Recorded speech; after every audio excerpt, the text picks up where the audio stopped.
Good morning everyone. Again, this is Shumar Magluyan, a civil engineer and a businessman.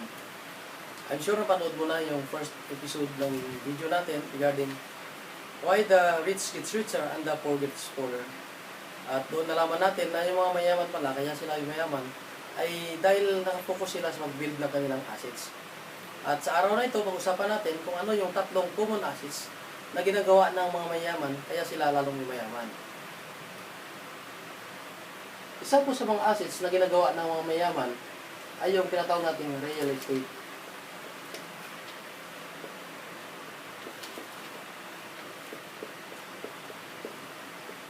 Ang example po nito sa real estate, halimbawa po, meron po kayong sapat na kapital, magpapatayo po kayo ng paupahan, yung mga apartments o condominiums, at kung example po, meron po kayong 10 units, at papaupahan nyo po ito, 10,000 per unit, every month, ay kikita po kayo ng 100,000 pesos.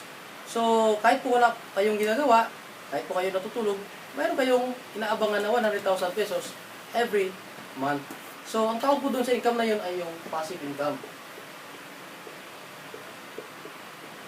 Yan. Ngayon naman, ang pangalawang assets na ginagawa ng mga mayaman ay ang stock investment o yung mutual fund investment. Stocks or mutual fund. Paano ba mag-invest sa stocks? Madali lang po. Kung mayroon po kayong sapat na pera, pwede ka pong regularly na bumili ng stocks. Example po, sa isang malaking kumpanya, sa SM.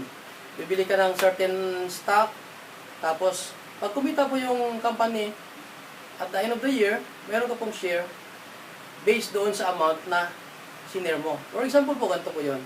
Ganito lang po kasimple yung stocks.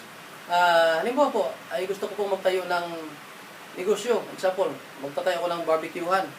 So ngayon, yung kapital na kailangan ko ay 100 pesos. Kaso yung pera na meron lang ako ay 90 pesos lang.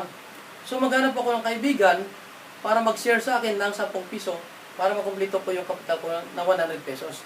At kung halimbawa pong kumita kami ng 1,000 pesos at the end of the day, yun pong 900 pesos ay mapupunta po sa akin at yun pong 100 pesos ay mapupunta po doon sa kaibigan ko na kung saan nag-share sa akin ng 10 pesos. So ganun po, nakadepende po sa share mo sa isang company ang kikitain mo sa stock and mutual fund investment. Ngayon naman po, ang pangatlo sa mga assets na ginagawa ng mga mayaman ay ang network marketing. Actually, ng una, hindi ko po in-expect na yung network marketing pala ay kasama sa mga assets na ginagawa ng mga mayaman. Dahil lalo na po dito sa Pilipinas, hindi po ganun kaganda ang tingin ng mga Pilipino sa network marketing. Pero based doon sa librong nabasa ko, network marketing is one of the best assets na ginagawa ng mga mayaman. Best asset kasi po siya kasi pwede mo siyang simulan sa maliit na puhunan.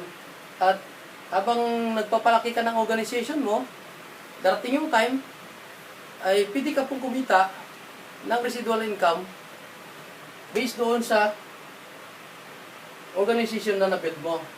So, ang tawag naman po dito ay residual income. Residual income kasi iniipon mo po siya parang mga latak, ganun. Iniipon mo po yung income based doon sa organization mo. Tapos, tuloy-tuloy po yung kita mo habang ginagawa mo yung business. At darating yung time, you can enjoy time and financial freedom through network marketing. Ang maganda lang po sa network marketing kasi, nag-start ka ng maliit na puhunan. Then, pag kumita ka na at malaki na income mo, you can now start investing in stock market. And you can enjoy your portfolio income. Portfolio income.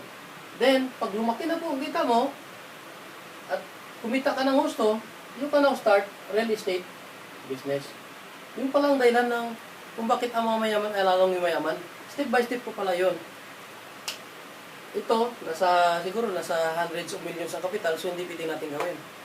Number 2, yung stock market naman, pwede mo siyang gawin, lalo na kung empleyado ka. Pero kailangan mo rin kasi ng constant na hulog, continuous na hulog eh.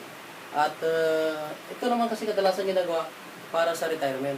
Pero kung gusto mo talaga makapag-start agad ng business, sa maliit na halaga, pwede ka mag-start sa network marketing. And then, pag kumita ka na ng gusto dito, ito ka ng start, stock market, and real estate.